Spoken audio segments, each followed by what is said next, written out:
Lideramos el camino de la opinión pública y buscamos que la cultura del debate alcance consensos y soluciones a los problemas de nuestro país.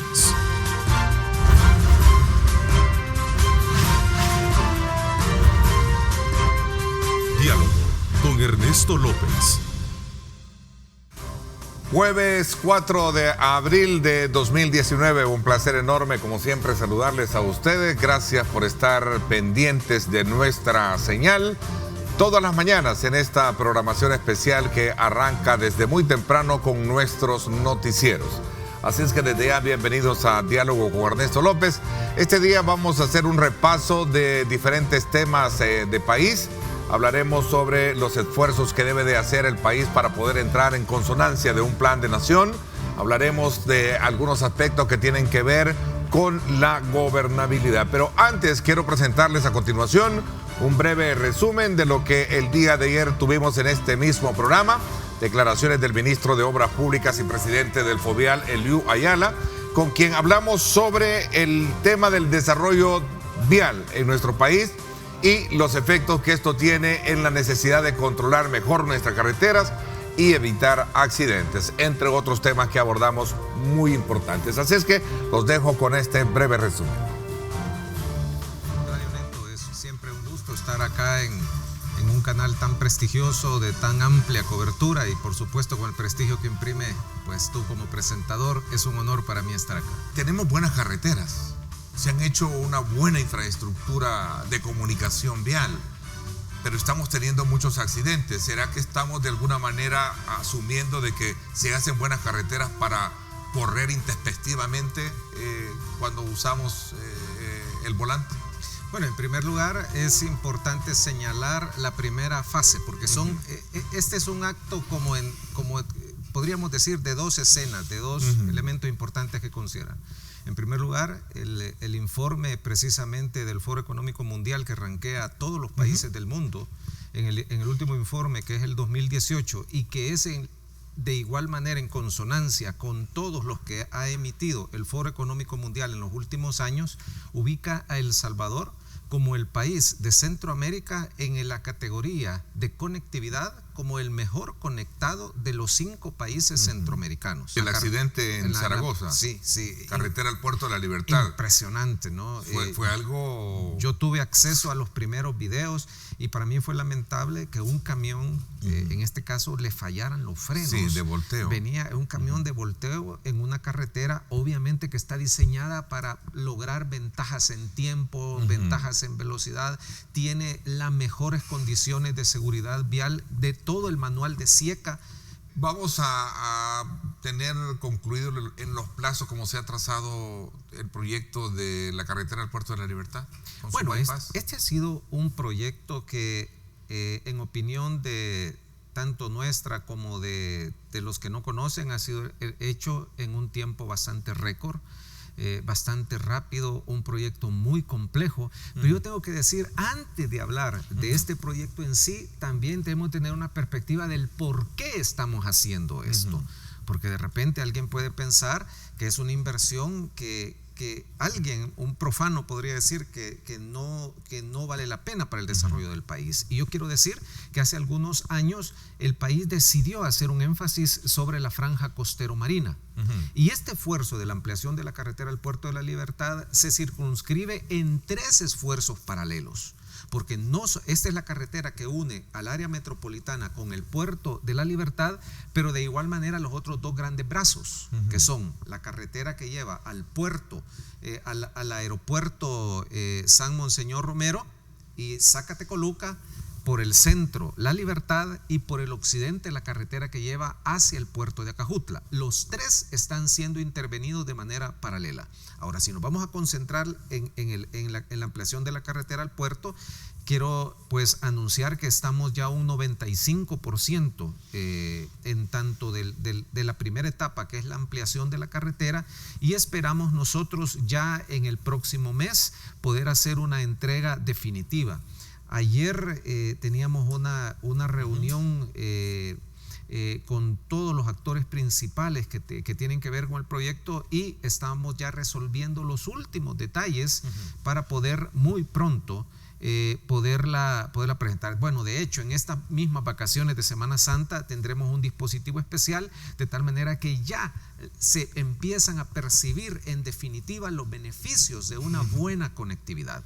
El Puerto de la Libertad representa hoy por hoy uno de los focos turísticos más importantes del país. Casi no hay persona que venga con intereses comerciales o turísticos al país que no llegue a ese lugar. Y ahora los beneficios, la rapidez para poder llegar y regresar serán una de las cosas que muy pronto ya los salvadoreños podremos ya estar disfrutando. Paralelamente también el desarrollo de la zona norte.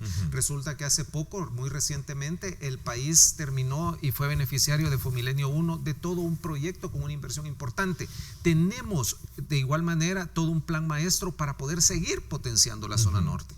Paralelamente, y yo siempre lo he dicho, la realidad de las grandes ciudades de El Salvador, incluso no solamente de San Salvador, sino de las grandes ciudades, porque resulta que aproximadamente el 60% de la población de este hermoso país vive en las ciudades, y ahí tenemos todo un plan relacionado a esto. Y el quinto es el relacionado con la parte de la zona occidente del país, que tiene otras características, otro enfoque de inversión. Esta proyección hace 3 años empezamos nosotros a gestionarlo con las entidades financieras de primer orden.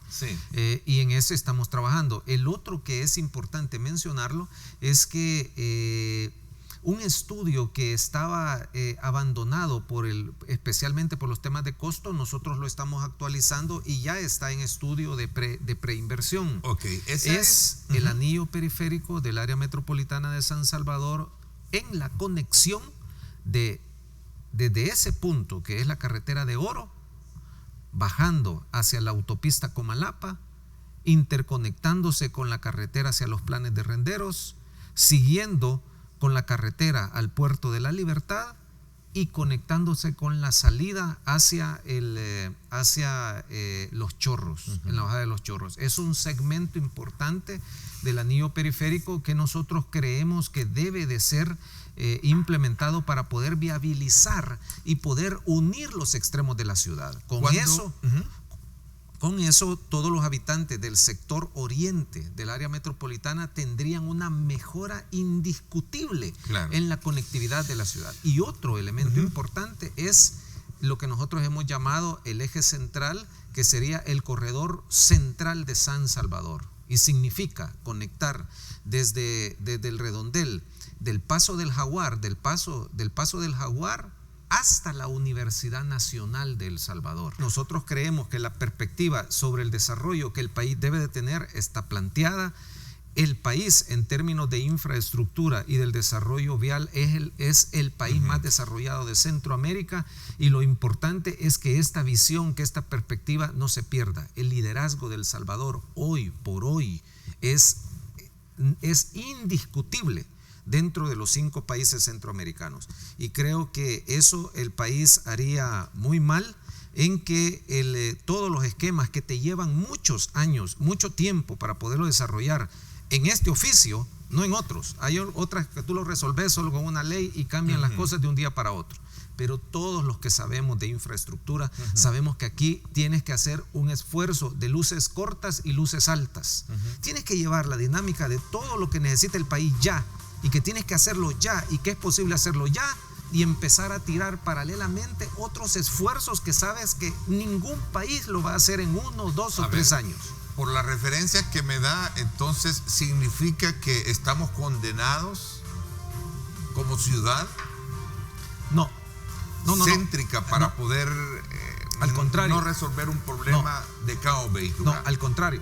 Si nos vamos a concentrar en el tema del caos vehicular, San Salvador está en muchos términos mejor que las otras ciudades de Centroamérica. Y esa inversión, ministro, a mí, sinceramente, como ciudadano, y no me dejará mentir, me da no sé qué ver esa inversión en el ascensor, en esa pasarela, y no sirve. ¿Y qué pasó? Yo coincido contigo. Ese es un pisto botado, malgastado, no lo sé, perdóneme. Fíjate que el problema es que esa no es una competencia del Ministerio de Obras Públicas. Aún así, era una mejora en la infraestructura, pero tuvimos a bien hacer un convenio para que otras instituciones, y en este caso la Municipalidad de San Salvador, hiciese cargo de ese esfuerzo. Con el alcalde actual, él nos ha manifestado que está interesado en darle mantenimiento. La infraestructura está buena. El único tema es que necesita la conexión de energía eléctrica y el mantenimiento para garantizar. La alcaldía de San Salvador, así es, hemos hecho podría asumir así es, el mantenimiento de ese ascensor. Así es. Son dos ascensores, ¿verdad? Creo que sí, son 2 unidades. Sí, pero y creemos nosotros Bueno, ahí teníamos esa interesante conversación con el ministro de Obras Públicas y presidente del FOVIAL, Eleudio Ayala, el día de ayer, en la que nos daba un diagnóstico de cómo está el estado actual de las obras en el país y particularmente el tema relacionado con los desafíos que vienen en esta materia. Para todos es un gran dolor de cabeza el tema del congestionamiento, particularmente en grandes urbes como la nuestra, la capital, y hay que buscar una solución cuan inmediatamente sea para resolver ese problema. Con nosotros esta mañana en el programa me acompaña el secretario general de Democracia Salvadoreña y presidente de la Fundación Transparencia, Fito Saluma, a quien le doy la más cordial bienvenida. Gracias por acompañarnos, Fito. Muchas gracias, Ernesto. Es un gusto estar contigo aquí esta mañana. Bueno, hace unos días conocimos de una propuesta, antes de poder entrar en detalle de varios temas de país, en la que se promueve crear un plan denominado Todos por El Salvador, una propuesta que hace su partido, Fito.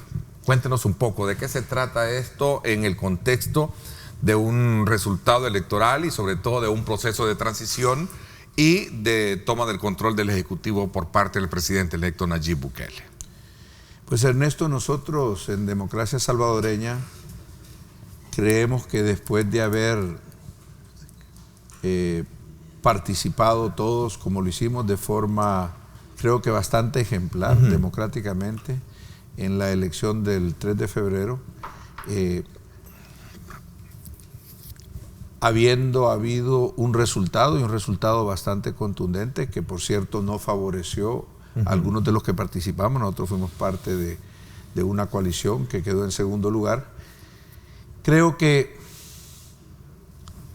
corresponde a todos los políticos, y definitivamente nosotros en Democracia Salvadoreña sentimos que nos correspondía hacer una reflexión de cómo deberíamos de manejarnos ahora en esta nueva presidencia. ¿Y por qué lo digo así? Porque el país ha sufrido demasiado en periodos pasados donde no hemos podido tener una unión del liderazgo político del país para darle prioridad a los temas más importantes de la nación. Es decir, creo que el tradicional modelo en el que habíamos caído después de la firma de los acuerdos de paz, que alguna gente lo ha calificado como la continuación de la guerra, del enfrentamiento, dejando las armas y ahora en el ámbito político. Creo que eso, sin duda, al analizar los resultados de los últimos más de 20 y pico de años después de la firma de los acuerdos de paz, no ha sido bueno para el país. Fito, en resumen es, dejémonos, la campaña terminó y pongámonos todos los salvadoreños a trabajar por El Salvador. Por eso le pusimos Todos por El Salvador, ¿verdad? Porque al final del día, y no solo es un mensaje a los partidos políticos, es el mensaje para todos los militantes de todos los partidos, todos aquellos que emitieron su sufragio para los otros partidos, que es un importante número de salvadoreños, y también es un mensaje para el presidente Nayib Bukele. Porque, ¿en qué sentido? En el sentido de que él es el presidente para todos los salvadoreños. Entonces, si existe esa visión de un presidente para todos los salvadoreños, va a haber una oportunidad, como no la hemos tenido desde la firma de los acuerdos de paz, de tener un presidente que pueda unir todas las fuerzas en pro del país. Siempre habrá una agenda política, siempre habrá algunos temas diferenciadores de algunos de los partidos políticos, pero esas banderas no pueden ser la mayoría, Ernesto, ¿verdad? Es una realidad de la política que hay ciertos temas que se vuelven emblemáticos de ciertos partidos, pero ojalá que fueran los menos. Pero ojalá que fueran un 20% y que acordáramos que un 80% de los temas más importantes, el tema de la seguridad, el tema del crecimiento económico para la creación de empleo, la promoción de la inversión, que esos sean temas de país, que esos sean temas. Lo intentó hacer Salvador Sánchez Serén, pero no le funcionó. Él llamó una mesa por el diálogo, pero se quedó en un bonito esfuerzo porque no tuvo contundencia en la mesa, no hubo en realidad una intención de escuchar, y el gobierno recién pasado, el que está concluyendo ahorita el 31 de mayo, se quedó con buenas intenciones. Hablaron de la transparencia y no la tuvieron, hablaron de la rendición de cuentas y estuvieron albergando y protegiendo a políticos corruptos de su partido, incluyendo al expresidente Mauricio Funes, a quien lo apoyaron para que obtuviera un asilo político en Nicaragua, con la justificación que era un perseguido político. ¿Cómo es posible que Mauricio Funes fuera perseguido político del gobierno de El Salvador si el gobierno es su mismo partido? Era toda una farsa, era toda una mentira, y ese pensar de algunos políticos en este país que los salvadoreños somos tontos, que los salvadoreños no entendemos de ciertas cosas. Los salvadoreños contamos con un gran sentido común. Era obvio que Mauricio Funes entró a la presidencia de la República como un hombre de medios normales para un hombre que estaba en los medios. Ernesto, tú sabes lo que tú has trabajado en ese espacio, tú sabes lo que se logra en los medios funcionando como un gran entrevistador como tú. No son esos lujos y esas mansiones y esos carros y esos viajes y esos gastos y esos viajes a Miami y esos viajes a Panamá donde se gastaban $100,000, $200,000 en un paseo. Me imagino que eso no está dentro de tu presupuesto. Entonces, todos los salvadoreños se daban cuenta de eso. Todos los salvadoreños se daban cuenta de que el argumentado asilo político era una farsa para proteger a un corrupto. El nombramiento de José Luis Merino creando una plaza ministerial para darle fuero porque está siendo perseguido por entes internacionales e incluso, entiendo yo, ya investigado por entes nacionales por todo su manejo de lavado de dinero, de corrupción de funcionarios, que trae es decir, ya décadas. Todo ese sueño que se procreó en su momento para mejorar las condiciones del país no se cumplieron. Terminó siendo una farsa. Existe hoy en día, y a eso quiero ir un poco corriendo y avanzando en el tiempo, ¿existen las condiciones para volver a comenzar? Yo creo que va a depender mucho de las condiciones ¿Cómo interpreta usted estos altos y bajos, esta polémica que hay entre los partidos de oposición y el gobierno saliente con el gobierno entrante? ¿Cómo ve usted las condiciones? Un breve condiciones? análisis del motivo del fracaso.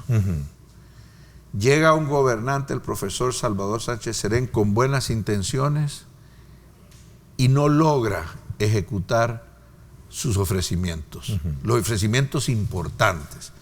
No logra tener un gobierno con transparencia, no logra tener un gobierno que combata en todo sentido la corrupción, termina protegiendo a funcionarios corruptos de su propio partido y no logra la confianza del inversionista para que crezca la economía. Entonces, ¿por qué no lo logra? ¿Y por qué? Porque también no lo dejan. Es decir, adentro del partido FMLN existe aún con mucha influencia un grupo de políticos que tal vez no han querido evolucionar o no han querido permitir que sucedan las cosas que deberían de suceder. De eso han padecido los otros partidos, no solo es el FMLN. Magnífico. Entonces, ¿Qué tienes pasa el hoy? problema del partido y tienes el problema también que después la oposición busca ganar rédito político atacando al gobierno, pero al atacar al gobierno está atacando al país.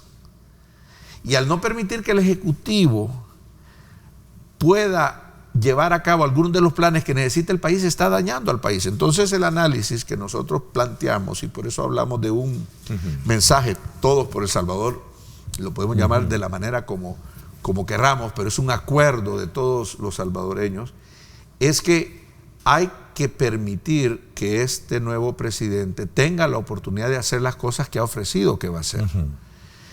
Primero, que no tenga un partido o un grupo cercano, como lo han tenido presidentes anteriores, tanto de Arena del FMLN, que no lo han dejado hacer las cosas que quiere hacer. Por sus intereses personales, por agendas personales, porque hay funcionarios corruptos, hay que decirlo, pues, es decir, Nayib Bukele se ha desmarcado de Ghana, pero llegó a la presidencia con la bandera de Ghana.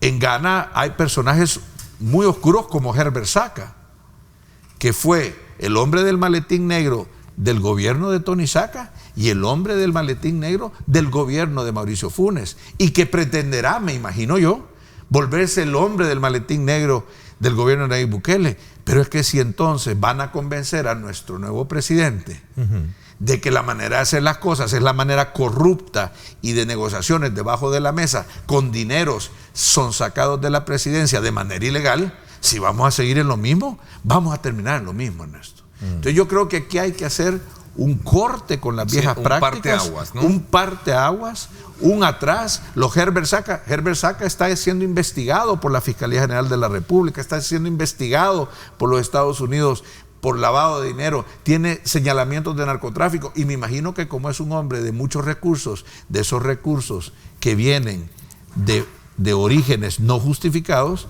ha logrado detener cualquier acción. Es decir, ¿cómo tú te explicas que el primo del presidente Saca, quien ahorita él y muchos de sus altos funcionarios están en la cárcel, confeso él incluso, aún no haya sido procesado, que fue parte íntima de la administración del presidente Saca? Y luego de Mauricio Funes. Bueno, todos hemos escuchado los audios que publicó la revista Factum, donde claramente Mauricio Funes dice a Miguel Menéndez: no, tú no vas a manejar eso, yo necesito a Herbert Saca para que él compre a los diputados de la Asamblea.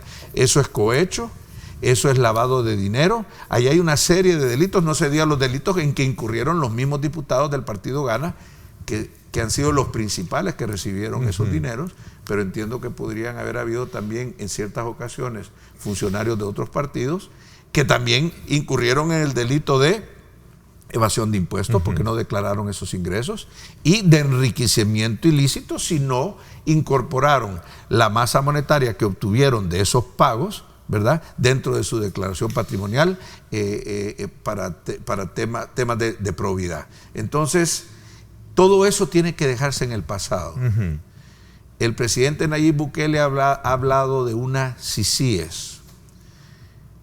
No es el tema específico si es una CICIES o si le llamamos otra cosa. ¿Usted está de acuerdo con las CICIES? Él ha hablado, yo veo el tema de las CICIES como el tema de la lucha contra la corrupción, de la lucha contra la impunidad. El hecho de que un José Luis Merino a estas horas del día aún no tenga un proceso abierto en este país, eso es impunidad, Ernesto. Cuando todo el mundo en este país sabe que ese es un señor que ha tenido negocios con la FARC y ahora negocios con Venezuela, que son carteles de la droga, ahora lo que se ha convertido el gobierno de Maduro, y que no tenga una acción, eso se llama impunidad. Que haya tenido y que sigue teniendo hasta el día de hoy un fuero porque le inventaron un cargo para protegerlo legalmente en este país, eso se llama impunidad. Una entrevista que se lo hizo a él, y no fue este servidor, sino no recuerdo quién fue, decía que todo es producto de una revancha política, todo ese tipo de acusaciones, porque hasta la fecha ya estuviera capturado. ¿Qué piensa? El caso del señor que menciona usted, del señor Merino.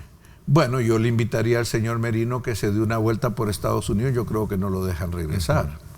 De hecho, no creo que tenga planes de viajar en ningún futuro cercano, porque ya el listado, el expediente de él allá lo tienen bien claro y es muy largo. Aquí en El Salvador, hoy por hoy, él sigue teniendo de un fuero. Entonces no es una revancha política, Es que aquí hay una realidad, aquí hay pruebas, aquí hay documentos, aquí hay todo un expediente enorme que tiene él, así como lo tiene Herbert Saca. Y que venga Herbert y diga que también es revancha política, lo mismo dice Mauricio Funes, y todos sabemos que ha sido un corruptazo de primer nivel. Entonces, yo creo que ya ese estilo de político que roba, que usa dinero del narcotráfico, dineros lavados, y que cuando se le procesa dice esto es revanchismo político, yo creo que ya pasó de moda. ¿Qué impacto tiene el plan una vez hecho público? ¿Quiénes se han abocado? ¿Quiénes se han ido al encuentro de este plan? ¿Qué partidos o qué actores? Mira, nosotros vimos muy positivo.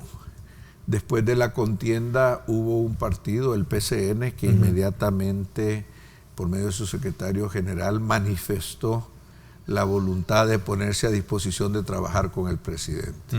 Esa fue una gran señal. Yo felicito a Memo Rodríguez por eso, por eso que él hizo.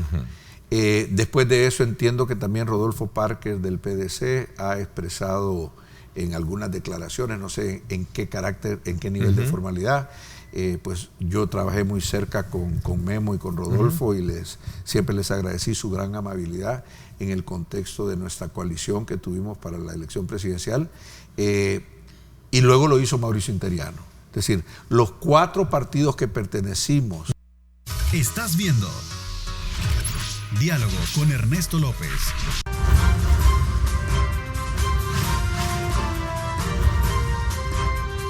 Diálogo con Ernesto López. Bueno, gracias. Nuevamente quiero pedirle las disculpas. Estuvimos fuera del aire por falta de energía, pero ya estamos acá de regreso. Seguimos conversando. Estoy a las 7:02. Aprovecho de irme a la pausa, creo, y entiendo regresamos con... No, seguimos entonces por el tiempo que hemos perdido, conversando con el empresario y secretario general de Democracia Salvadoreña, Fita Solume. Decíamos, ¿quiénes han ido al encuentro con el plan que usted ha presentado? Y sobre todo cuando se trata de saber que en el país, si no es unido, no vamos a salir adelante con los problemas que hay que resolver. Sí, Ernesto, como decíamos antes de que tuviéramos el bajón eléctrico, para mí es señal muy positiva y muy esperanzadora algunas de las manifestaciones que ya han habido de parte, cuanto menos de los partidos que estuvieron junto con Democracia Salvadoreña en la coalición presidencial donde participamos el 3 de febrero. Por un lado, primero creo que fue el PCN, por medio de su secretario general, Memo Rodríguez, a quien felicito por esa posición. Creo que fue el primero en manifestar contundentemente que ponía a su partido a disposición del presidente electo para apoyar algunos de los proyectos que necesita el país. Eso es una muestra, yo felicito a Memo, de una gran madurez política. Entiendo que Rodolfo Parker también, porque con todos los secretarios generales de la coalición trabajamos muy de cerca. Yo he estado muy agradecido por la amabilidad con que todos ellos se comportaron con mi persona. Rodolfo también, no sé de qué forma o qué tan oficial, pero ha manifestado también la voluntad del Partido Demócrata Cristiano de apoyar los proyectos de país que quiera llevar a cabo el presidente para el bien de todos los salvadoreños. Entonces eso ya es un signo... Es un signo ya de que dos. se acopla a esta propuesta de ustedes. Y muy importante, Mauricio Interiano también mandó un mensaje. Entonces se están abriendo las condiciones, puertas, las condiciones para que el presidente electo, Nayib Bukele, busque cómo recibir esos puentes que no pueden ser más que sinceros, porque si no, no son valederos, de tratar de sentarse y decir, generemos una agenda de prioridades para el país.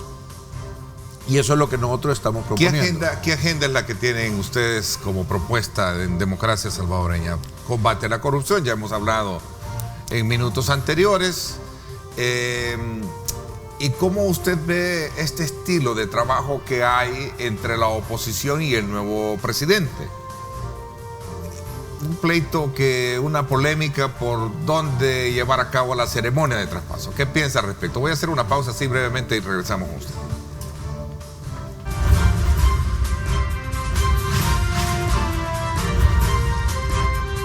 Diálogo con Ernesto López. Estás viendo Diálogo con Ernesto López.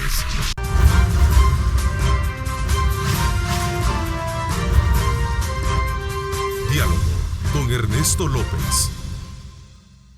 Refresca tus vacaciones con la diversión acuática y natural en los 14 parques recreativos del ISTU. Vámonos entonces ahora con Karen Avilés, que tiene importante información gracias al Instituto Salvadoreño de Turismo. Karen, ¿cómo estás? Como siempre, qué gusto saludarte. Adelante con tu informe. Muchísimas gracias, Ernesto, y en efecto le tengo buenas noticias a toda la familia salvadoreña para que se la puedan pasar súper bien en Semana Santa, porque pueden hacer una combinación de diversión acuática y natural con buena música al ritmo de los bailongos de verano en Los Chorros, Amapulapa y Costa del Sol. Y también pueden hacer su ruta en el Parque Altos de la Cueva el sábado 20 de abril con el ISTU Verano, donde van a encontrar concursos, premios, música en vivo. Refresca tu verano con el ISTU. Con estas buenas noticias yo regreso la señal al estudio. Gracias, Karen, por esa importante información y también gracias al Instituto Salvadoreño de Turismo. ¿Qué piensa usted de esta polémica que se ha creado con relación a dónde llevar a cabo una toma de posesión? Por eso es que, presidencial, por eso es que yo, de alguna manera, y lástima en el tiempo que tenemos, poco tiempo que tenemos para concretizar en esto, porque es cierto, el país necesita ser recurrente de un proyecto en donde puedan orquestarse esfuerzos institucionales, esfuerzos de los diferentes actores para sacar adelante el país. Pero, ¿cómo examina usted estar viendo dónde hacemos la toma de posesión en lugar? Y ahí están las contradicciones ya, ¿no? Sí. Yo lo veo como algo muy positivo, esa polémica, Ernesto. Porque por un lado tenemos a un presidente electo claramente siendo congruente con lo que él ofreció como candidato, que es hacer las cosas diferentes. No vas a hacer las cosas diferentes solo por hacerlas diferentes y entonces hacerlas mal. Lo que pasa es que como había tanto que estaba mal, sí urge hacerlo diferente. Esto tal vez es más simbólico, pero es un mensaje.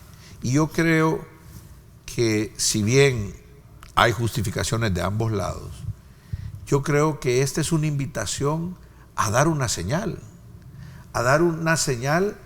de parte de la Asamblea con quien este presidente va a tener que trabajar. Y la Asamblea tiene que ver si en la primera de cambio, como decimos aquí en El Salvador, está dispuesto a desamarrarse de la manera vieja de hacer las cosas y decir, bueno, sí, señor presidente, ¿sabe qué?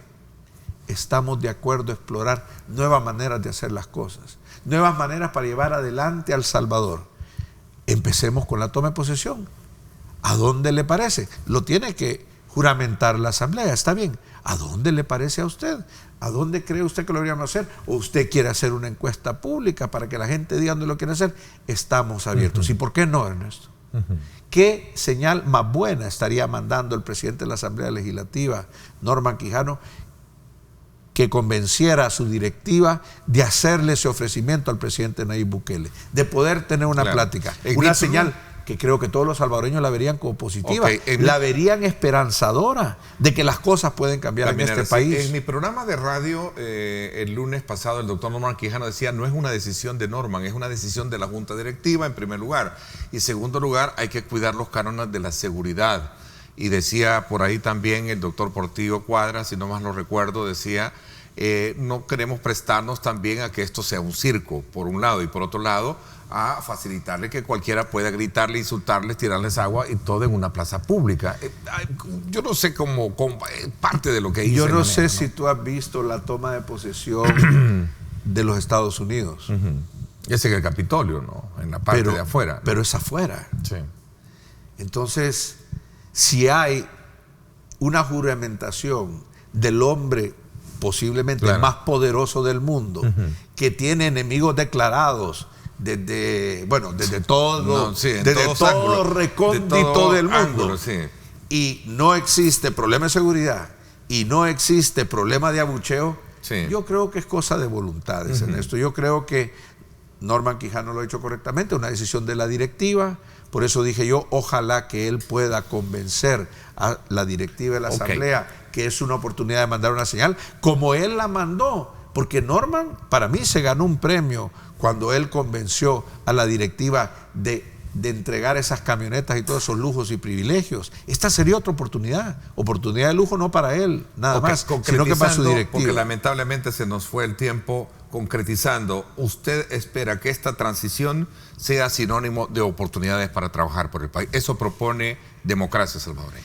Y que sea también una oportunidad para dejar atrás las malas costumbres del pasado, la mayoría que eran malas para este país, y que de alguna manera haya una visión distinta de parte de todo el andamiaje político, de poder trabajar juntos, cuanto menos en los puntos más importantes, que no sienta el político salvadoreño que apoyar propuestas del país sea debilitarse como oposición o sea debilitarse como un proyecto político. ¿Qué espera usted como empresario, como dirigente político del gabinete de gobierno? Bueno, yo lo único que te puedo decir, Ernesto, es que nosotros, con la Fundación Sigma Alfa Lambda y los jóvenes universitarios de este país, formulamos un plan de creación de empleos de más de 1 millón de empleos.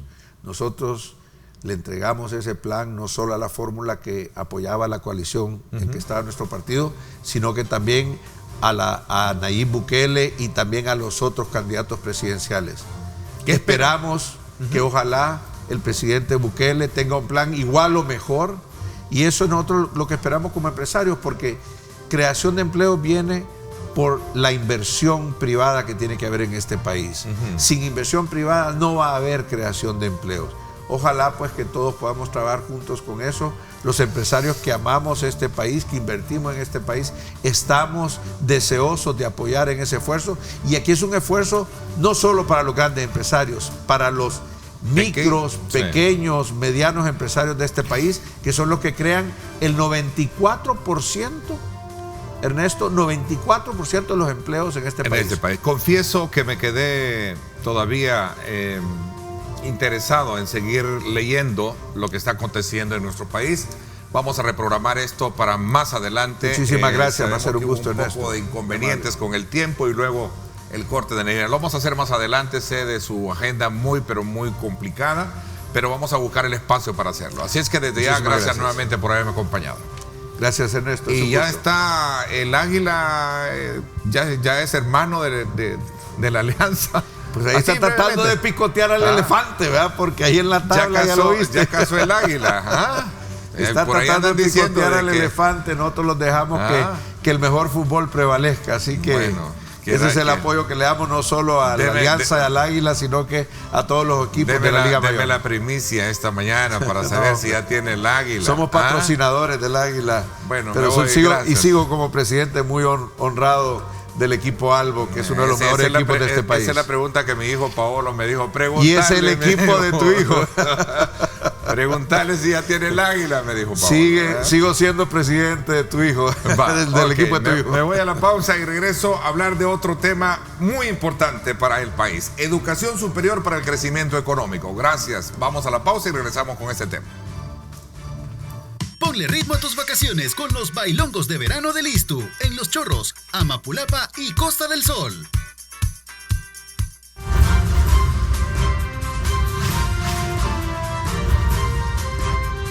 Diálogo con Ernesto López.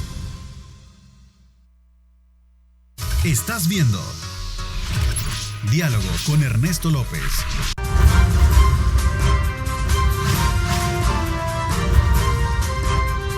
Diálogo con Ernesto López. Bueno, gracias nuevamente por estar con nosotros en nuestra segunda parte del programa. Nos acompaña el ingeniero Mario Antonio Ruiz, rector de la Universidad Francisco Gavidia, a quien quiero darle la más cordial bienvenida. Gracias por acompañarnos, ingeniero. Gracias, Ernesto. Muy buenos días a mis compañeros, don Ronald y doña Sandra Lorena, Un saludo al pueblo salvadoreño, a toda la población y especialmente al sector académico. Así es. Bienvenidos también a la licenciada Sandra Lorena Duarte. Ella es gerente de proyecto de educación superior de USAID. Gracias por acompañarnos. Buenos días, un gusto estar aquí. El doctor Ronald Arce, especialista en competitividad del Centro Latinoamericano para la Competitividad y el Desarrollo Sostenible. Gracias por acompañarnos también, doctor. Muchas gracias. Es un Qué gusto bueno tenerlos acá. Y sobre todo para hablar sobre la educación superior para el crecimiento económico. Bueno, quizás vamos a comenzar abriendo esta temática muy importante en un contexto de transición política, de transición de gobierno que vive el país. Y la pregunta sería, bueno, ¿existe el clima pertinente para impulsar una agenda de esta naturaleza y hablar de crecimiento, ingeniero? Sí, mire, más bien este programa está en su etapa de finalización. Comenzó en junio del año 2014 y finalizará en el 2019, en junio también. O sea que, como usted ve, cayó cabal en el espacio del periodo presidencial. Sí, del cambio de gobierno.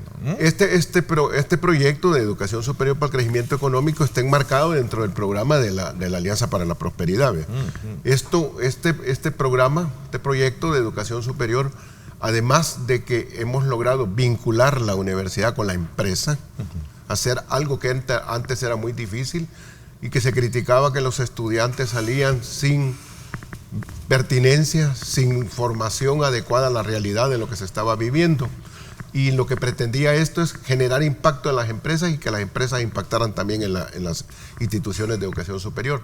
Además hubo una participación activa del Ministerio de Educación y del Ministerio de Economía, especialmente el Ministerio de Educación participando a través del Viceministerio de Ciencia y Tecnología y de la Dirección Nacional de Educación Superior. Y el Ministerio de Economía a través del Viceministerio de Comercio e Industria, que tuvieron participación activa. Fue así como nos vinculamos en una triple hélice donde participaba Estado, empresa privada y las universidades, y formamos la figura de los clústeres. Los clústeres, se hicieron 4 clústeres en 4 áreas de desarrollo del país: el área de las TIC, el área de energía y eficiencia energética, el área de manufactura liviana y el área de agroindustria y procesamiento de alimentos. Cada una de estos conglomerados, los clústeres formados por empresas y por universidades, tenían un líder, que se llamaba ancla, que era en cada caso había una universidad que lideraba el proceso. Así que ese modelo de clúster lo que trataba es de impactar en las empresas para aumentar la competitividad y mejorar también el trabajo de la educación superior, la formación del recurso humano, el desarrollo de investigación aplicada. Esa es la diferencia, que hemos desarrollado investigaciones aplicadas que son útiles para la industria, ¿verdad? Okay. Y además se está aumentando la cobertura porque ha derivado en un programa de becas y un objetivo que nunca fue planteado originalmente, pero lo cual se ha formulado, que es la Política Nacional de Educación Superior. Por primera vez en la historia tenemos una Política Nacional de Educación Superior que busca ser política de Estado, política de nación, más allá de política de gobierno, de un plan de gobierno. Ok, licenciado Duarte, en el mismo sentido, ¿hay condiciones propicias en este momento para poder hablar de desarrollo, apostándole a fortalecer todos estos objetivos que plantea este proyecto de educación superior? Claro, la educación es siempre un factor muy importante porque es un factor transformacional, en el sentido de transforma personas y transforma sociedades. El proyecto de AID, siempre nosotros tenemos la idea de apoyar cosas sostenibles. Creemos que la plataforma que se ha formado con el proyecto, a través de esa participación que mencionaba el ingeniero, tanto donde ha participado la academia, el sector privado y el gobierno, ha creado una plataforma de diálogo que tiene posibilidades grandes de continuar. Es más, existe el compromiso específico de los participantes de continuar los esfuerzos que ya se han empezado. Tenemos desde luego un plan, como decía el ingeniero Ruiz, que ha venido sufriendo cambios, algunos experimentales o unos cambios de reforzamiento, un plan educativo. Esto parte de un diagnóstico seguramente, doctor. Sí, es correcto. El plan surge de la necesidad que se ha detectado de impulsar la educación superior como un arma de transformación productiva. El Salvador, digamos, una de las cosas que hemos observado en el índice de competitividad global que se publica todos los años es que está rezagado en el tema de educación superior. Esa vinculación universidad-empresa que hablaba el ingeniero es débil, aun cuando el proyecto ha ido creando esas nuevas capacidades y eso se va a ir reflejado en el futuro, debe seguir y debe fortalecerse, porque si pensamos en el mundo al que nos dirigimos, que va a estar basado en tecnología, que va a estar basado en innovación. Si queremos tener empresas competitivas, necesitamos empresas que sepan gestionar esa innovación, y la innovación la gestiona el talento humano. Entonces necesitamos una educación superior que brinde capacidades a las personas para que puedan ser fuentes de innovación. Con su cerebro aprovechen y generen el conocimiento. Sí, el proyecto ha tratado precisamente de crear esas habilidades y conocimientos que se necesitan ahorita ante las nuevas necesidades tecnológicas y de otras áreas del mundo. Inicialmente, antes del diseño del proyecto, se hizo en AID un estudio de las principales restricciones que había en el país y se determinó que las áreas de falta de competitividad y la seguridad eran las dos problemas que debíamos confrontar, y en ese sentido se creó este proyecto para que efectivamente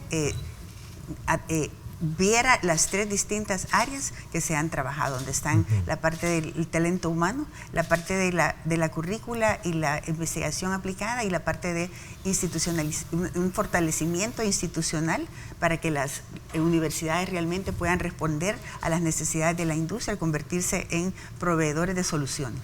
A ver, ingeniero Ruiz, ¿y qué tan concurrente ha sido digamos, el interés, usted como presidente de las universidades, de OPRIDES, qué tan concurrente ha sido la participación de las universidades? Porque en ese diagnóstico que comentaba el doctor Arce, para nadie es un secreto, y con usted lo hemos abordado de manera muy frecuente, que el país necesita entrar en una nueva dimensión, ¿no? Y para eso hay que asumir las responsabilidades y hay que reconocer de dónde venimos, cómo estamos y a dónde queremos ir, ¿no? Sí, mire, a veces se dice que no es el momento adecuado, que no es el ambiente adecuado. Desde que tengo uso de razón, nunca ha habido ambiente adecuado ni momento propicio. El momento es ya, y tenemos que cambiar el país con esta realidad.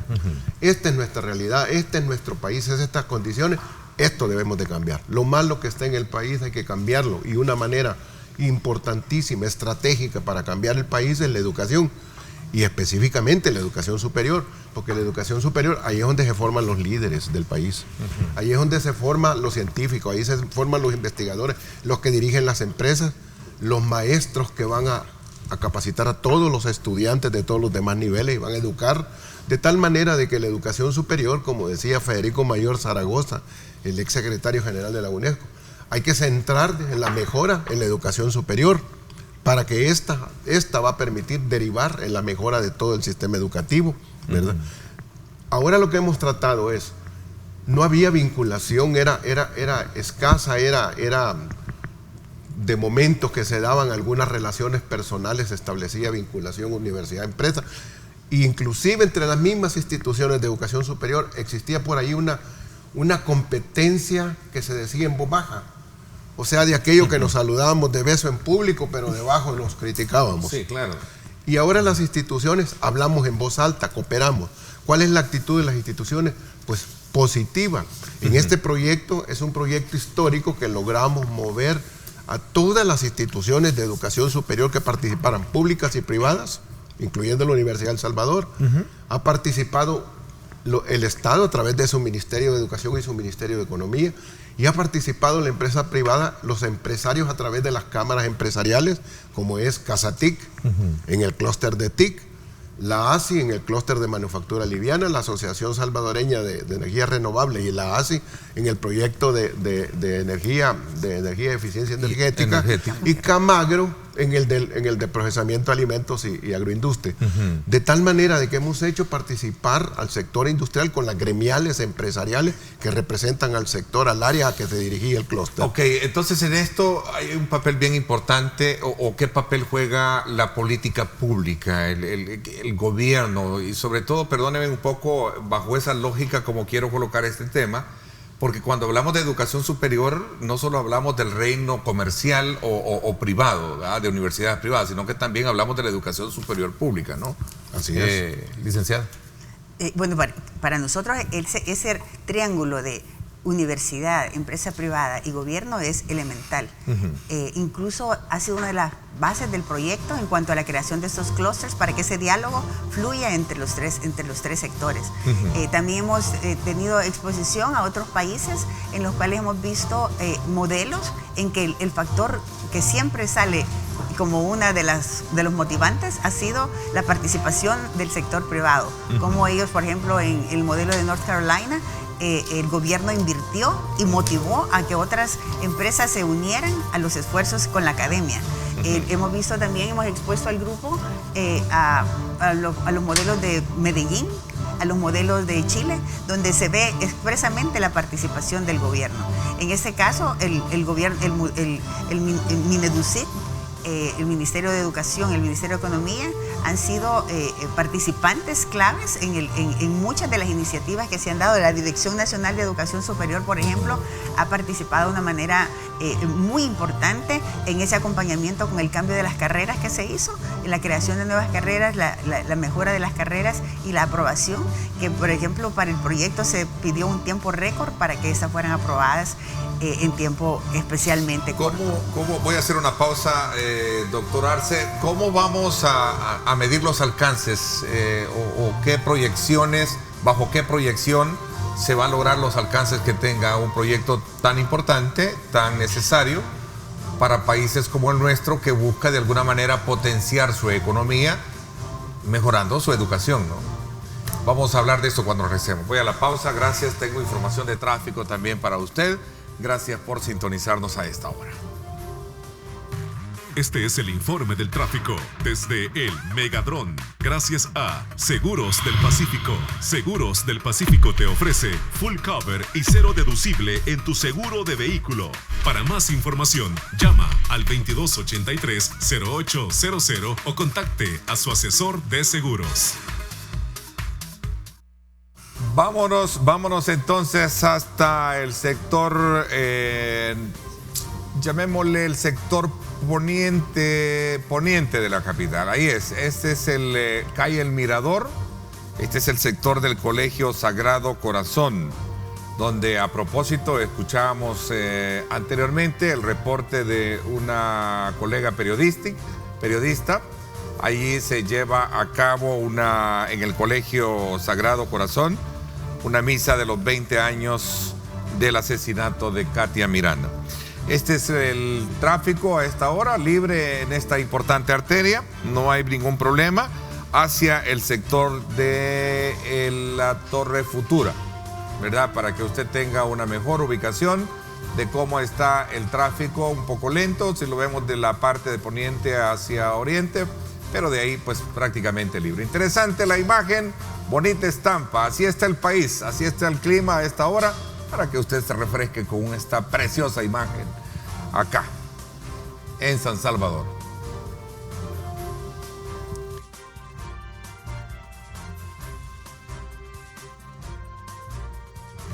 Este es el informe del tráfico desde el Megadrón. Gracias a Seguros del Pacífico. Seguros del Pacífico te ofrece full cover y cero deducible en tu seguro de vehículo. Para más información, llama al 2283-0800 o contacte a su asesor de seguros.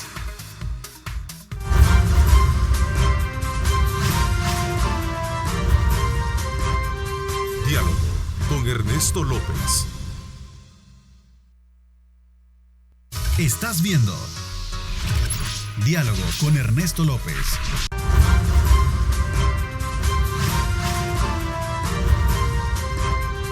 Diálogo con Ernesto López. Bueno, gracias nuevamente por estar con nosotros.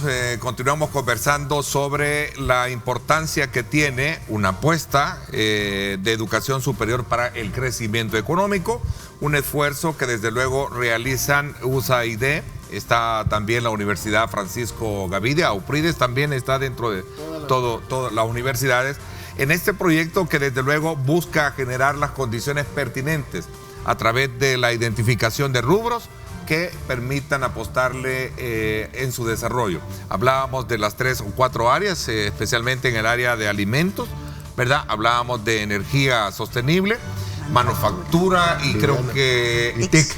Ahí está. A ver, ¿de qué forma nosotros vamos a medir los alcances, decía doctor Arce, de las proyecciones que se plantean con este programa? Bueno, la herramienta que se ha utilizado tanto para hacer el diagnóstico como que va a permitir ver los alcances es el índice global de competitividad. El índice global de competitividad tenemos 2 pilares que van a ser muy importantes para ver los resultados.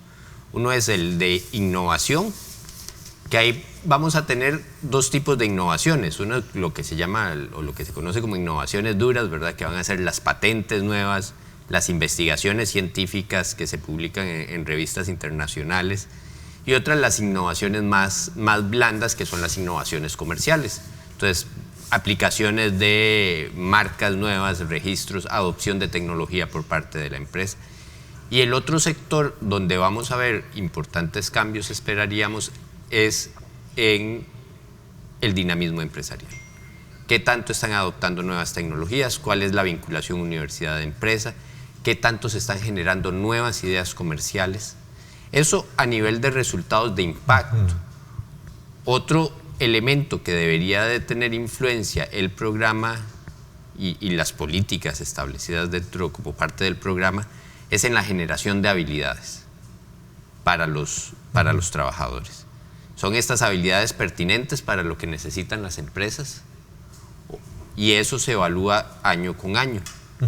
Eso lo evaluamos tanto mediante estadísticas, digamos, internacionales, como cuántos años de escolaridad, la esperanza de escolaridad de las generaciones futuras, pero también con encuestas al sector empresarial que nos digan, estamos recibiendo el recurso humano, el capital humano, tienen las habilidades que requieren las empresas, están vinculadas a esas necesidades, a lo que se necesita en un mundo moderno. Entonces, con ese tipo de encuestas, que es una encuesta que es la misma para todos los países del mundo, podemos ver la trayectoria. ¿Cómo se acopla su diseño al país, o es un modelo que también se mencionaba de Colombia y otros que han tenido esta experiencia, con algo más cercano en Centroamérica, por ejemplo? Porque si nosotros inspeccionamos o miramos a Centroamérica, uno de los grandes defectos y quizás históricos que hemos tenido es que nos vemos bien individual.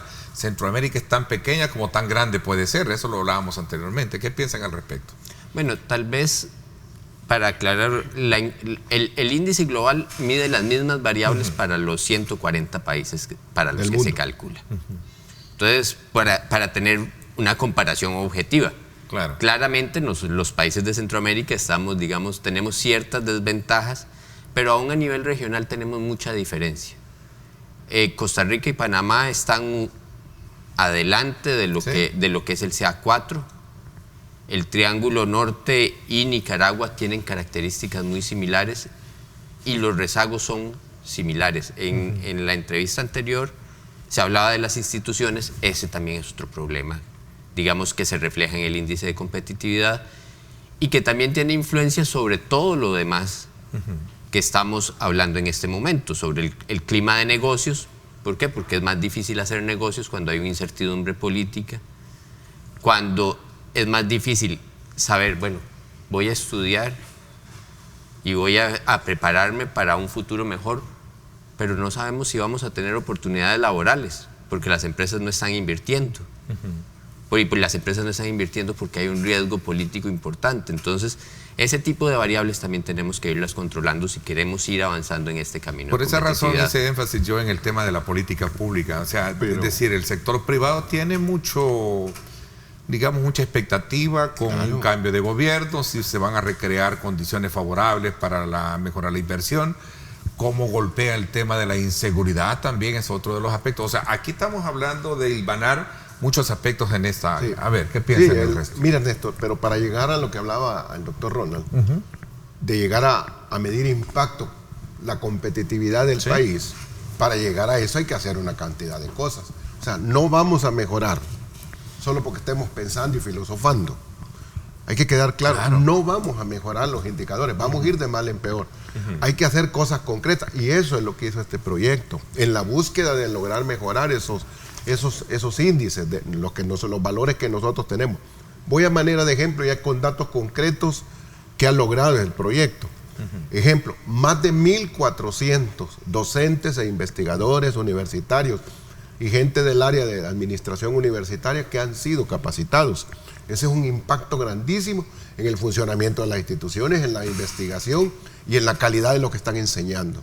Segundo, estamos desarrollando currículos conjuntos entre las instituciones y las empresas, los cuales llaman en competencias, desarrollo, enseñanza por competencias, enfoque por competencias. Es habilidades blandas y duras, cuáles son las que desarrolla el alumno. Ya no aquellos objetivos etéreos que antes se formulaban en la educación y que son comunes en el nivel básico y de bachillerato. Ese tipo de objetivos. Concientizar al estudiante, yo no sé cómo miden concientizar. Que el alumno logre discriminar y dice una cosa tan etérea que no es nada. No, hoy se trata de formular currículos con cosas concretas. Y eso ha significado tanto currículos nuevas carreras, cómo actualizar y mejorar existentes. Eso ha cambiado mucho. Investigaciones aplicadas hechas, hay más de 26, creo yo, 26 investigaciones aplicadas que antes no las teníamos. Muchas de ellas vamos a pretender patentarlas, van a nacer patentes en El Salvador. A raíz del mismo proyecto se han derivado otros objetivos que las mismas instituciones hemos impulsado, ¿verdad?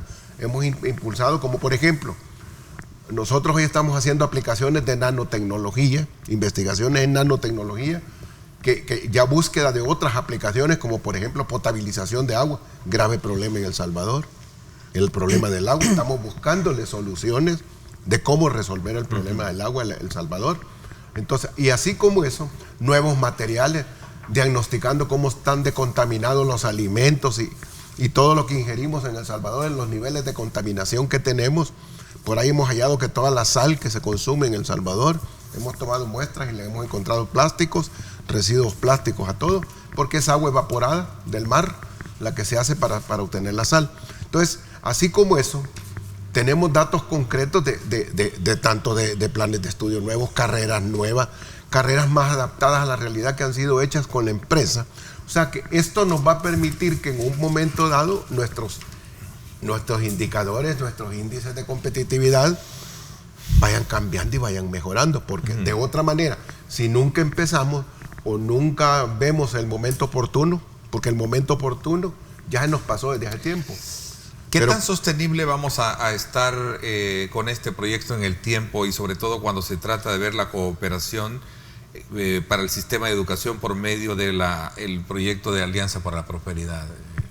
Nosotros hemos visto grandes logros con este proyecto que hemos implementado.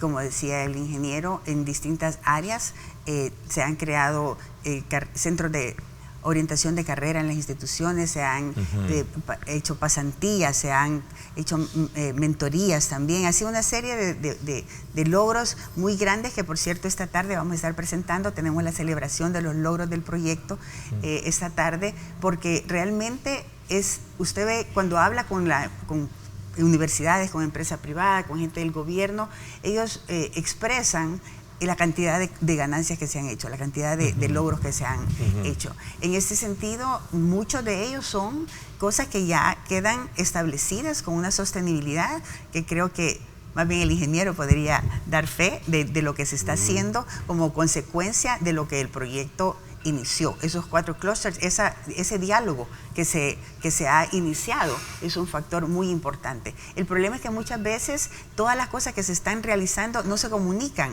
la gente no las conoce. Entonces, por eso es que estamos haciendo un poco más este acercamiento con el índice, para que realmente lo que se está haciendo se identifique y se pueda reflejar en este tipo de índices que nos permiten ubicarnos en ese ranqueo mundial. En ese sentido, pasa por comprender de que una política de educación pública debe de tener el fortalecimiento no solo de la base de la inversión en lo que hemos estado hablando, sino que también en la formación de sus docentes. Sí. Claro. Y ese es otro de los puntos también que hemos discutido a lo largo de este tiempo. Y esa es una de las cosas importantes que hemos logrado, haber capacitado a más de 1.400 docentes, exactamente 1.403 docentes con investigadores con este proyecto. Sí. Eso es un salto cualitativo tremendo. Segundo, formular planes de estudio conjuntamente con la participación del Estado y la participación del sector privado, de las empresas.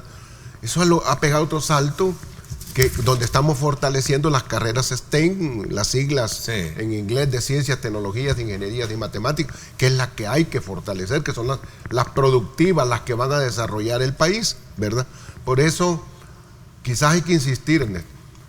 La política es importante, pero también la educación es muy importante. Sí. Por mucho que se hable, el país no se va a mover por la política. El ambiente político necesitamos mejorarlo, que sea más tranquilo, ¿verdad? Que no sea deporte, ¿verdad? No que sea verdaderamente tomemos en serio la política. Y tal vez le voy a dar un dato. ¿Tiene mucha expectativa usted como rector rector de una importante universidad privada? Sí tengo expectativas, como las he tenido siempre que va a llegar un nuevo gobierno. Como si se cumplen las ofertas, las que oigo cuando eran candidatos, pues me parece que sí vamos a mejorar, ¿verdad?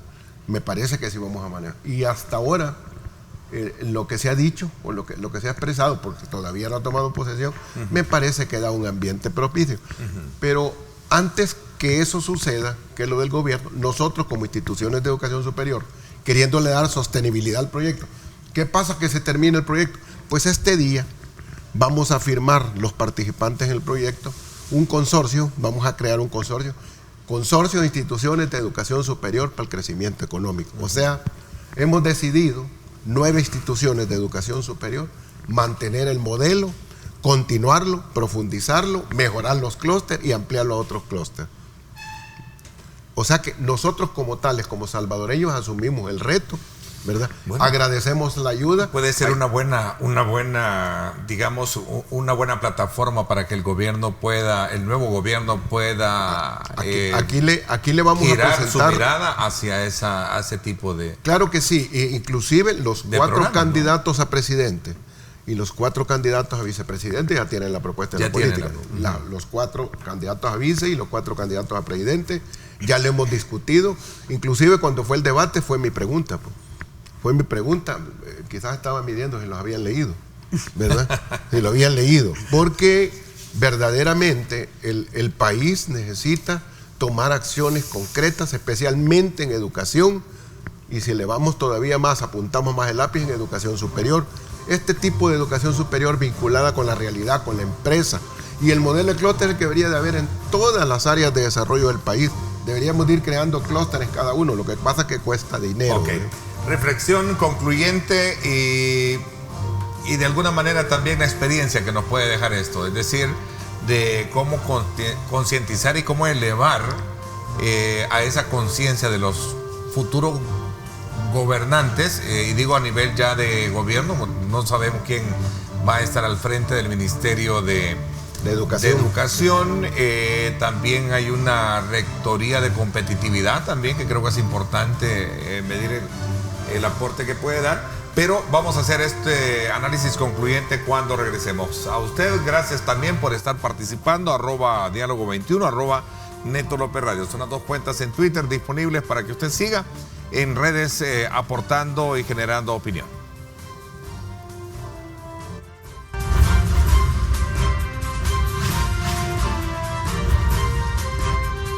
Diálogo con Ernesto López. El futuro es imaginar, es pensar en grande. Prepárate hoy. Estudia en la UFG y amplía tus oportunidades. UFG, tecnología, innovación y calidad. Bueno, gracias nuevamente por estar con nosotros. Dice Ernesto, pregunta un televidente, un gran paso para la enseñanza universitaria en función de la demanda del sector productivo. ¿Quién continuará liderando ese proceso? Dice, pregunta. El consorcio de instituciones de educación superior, que es el que hoy se firma en la tarde.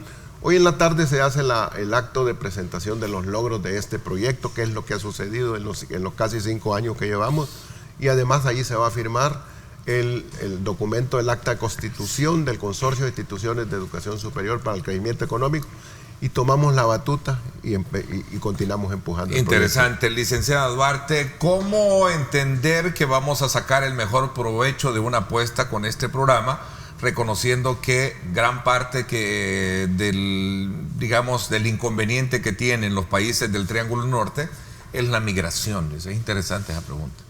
Es la migración, ¿no? Nosotros lo que hemos hecho es impulsar y crear una base donde se ha promovido el diálogo a través de estos 4 clústeres, que es uno de los logros más grandes del proyecto, y en el sentido de que iniciamos algo para que continúe por sí mismo. Creemos que el haber trabajado en la forma que se ha hecho, con los participantes que se han hecho, donde el papel de la academia ha sido clave en su forma de empezar de responder a las necesidades del sector privado y de poder proveer soluciones para el sector privado con el apoyo del gobierno, crean condiciones que permiten que se creen mejores profesionales que encuentren en El Salvador el trabajo y las condiciones de vida que necesitamos para apoyar al país, y que se creen esas condiciones que nos mantengan aquí para luchar por nuestro país. Esas plataformas que el proyecto ha creado van a contribuir a esto. Bueno, lo importante es que va a existir este consorcio, que me parece que sería como el punto de partida para que todo el esfuerzo no quede en vano. ¿Sí? Así es. Sí, y yo creo que el proyecto nos da una buena lección para otras áreas. Y qué bueno que parte de la educación superior, porque es el formador. El proyecto nos da cuáles son esos pasos que deberíamos de buscar relanzar o desarrollar en diferentes aspectos de nuestra vida política y profesional, así como también en la institucional. Se establecieron metas, se plantearon cuáles eran los objetivos, se desarrollaron estrategias para cumplir esos objetivos, pero también se fue dando seguimiento de que se fueran cumpliendo, y se tuvieron que hacer correcciones durante el tiempo para lograr cumplir los objetivos. Si esa misma receta, que no es una receta nada más, es una serie de pasos, la aplicáramos en otros ámbitos de la vida institucional y de la vida política y de la vida económica, yo creo que, y de la vida personal, porque también es válido, podríamos ser mucho más exitosos y aprovechar esos resultados para crear momento, y ahora en este caso el consorcio, bueno, encargado de darle seguimiento, porque como ya vimos resultados, es más atractivo generar a partir de resultados. Si no vemos resultados concretos, pues uno comienza a dudar de si estamos haciendo o no lo correcto, claro, ¿verdad? Y en ese sentido el consorcio va a seguir impulsando, en este caso, el desarrollo del sistema educativo. Ruiz, ¿qué reflexión concluyente y qué mensaje se le puede enviar al país ya en estos pocos segundos que nos quedan? Lo primero es que hay muchas cosas que podemos hacer en El Salvador si tenemos una actitud positiva y nos dedicamos a hacer las cosas responsablemente. Creo que este es un proyecto que es ejemplo de trabajo, y que yo invito al Ministerio de Educación a que tome la bandera y comience a formular una política nacional de educación para todos los niveles. Desde son buenos bachillerato. Tiempos los que vienen. Son buenos tiempos. A su criterio, como ve este escenario. Creo que sí, y creo que es propicio, y vuelvo a repetir, no busquemos el momento, hagamos que sucedan las cosas, porque si esperamos el momento, nunca va a llegar. El momento propicio es ya, y creo que estamos atrasados, deberíamos de haber empezado ayer. Este es el momento para que empezamos a formular políticas de Estado más que políticas de gobierno. Esos planes de gobierno con actividades, y el siguiente 5 años se vuelve a cambiar todo. Yo creo que es el momento de darle sostenibilidad a las cosas, hacer proyectos de largo plazo e ir cumpliendo metas. Y el otro tema es recordar a la población que este día es el acto de clausura a las 4:30 de la tarde, en el cual se van a presentar los logros de este proyecto, y lo más importante, se va a firmar el Consorcio de Instituciones de Educación Superior, ¿verdad? Y tercero, pues un agradecimiento al pueblo y gobierno de los Estados Unidos por esta cooperación, que ojalá que continúe, porque esto está mejorando El Salvador. Bueno, no creo que haya problema. ¿Esto podría verse afectado con este anuncio del presidente Trump de recortar la ayuda o ya está todo el fondo, digamos, canalizado para continuar con?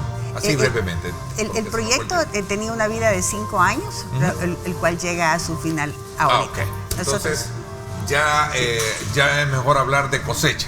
Así es. Sí, ahora ya le toca a El Salvador continuar sobre esa base que se han creado. Qué bueno. Les agradezco que nos hayan permitido conocerlo. Vamos a estar atentos a la cobertura periodística hoy por la tarde 4, ¿verdad? 4:30, Hotel Sheraton. En el Hotel Sheraton. El obligado. Ahí estamos. Okay. ¿Verdad? Gracias, doctor Arce. Gracias también a usted, licenciada Cortés. Gracias también al ingeniero Mario Antonio Ruiz, presidente de AUPRIDES, ¿verdad? Y rector de la Universidad. Presidente de la Asociación de CDMIPE. También, CDMIPE. Bueno, y presidente de Raíces. Gracias por habernos acompañado. Por mi parte, esto es todo por hoy. Pásenla bien y como siempre recuerden lo más importante, amar a Dios sobre todas las cosas. Lideramos el camino de la opinión pública y buscamos que la cultura del debate alcance consensos y soluciones a los problemas de nuestro país.